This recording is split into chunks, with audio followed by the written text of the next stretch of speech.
So looking forward to that. I'll be actually in Savannah, so I'm looking forward to that. But wanted to continue the tips for you all, things that I'm seeing in the market, and kind of giving you all an update so you can go to the market with some information in your tool bag, if you will. So one of the things that's most popular right now is AWS. For those of you that don't know what AWS is, which I would assume all of you do, particularly this audience, Amazon Web Services. A lot of folks are moving to the cloud. As a reseller, you're selling a lot of AWS to your end users. It's a great solution. It's a great cloud solutions. They do a fantastic job.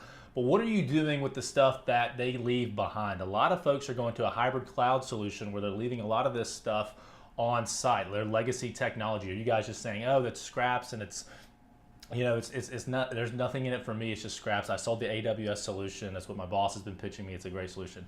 Well, keep in mind the scraps is still a big business. Out of $300 billion of the global data center hardware and maintenance market, about $50 billion of that is still legacy gear. It's in the hardware and the maintenance side. Now, I don't know about you, but $50 billion is still a lot of money. So you may be pitching these cloud solutions, and if you are successfully doing so, keep in mind that the legacy equipment behind is still a tremendous asset to you and your business, and a great way for you to make some extra money and keep your accounts. Because I promise you, if you're not offering a solution to maintain that equipment or offer that equipment that's left behind, somebody else is. So if you have questions, feel free to reach out. I'm always happy to help you navigate through the channels in different ways and ways to get creative, because especially in today's market, you definitely want to have all the creativity you can have with so many competitors and different solutions out there. So thanks so much, guys. I will see you next weekend. I hope you all have a fantastic Easter weekend. Stay safe, and I will see you next week.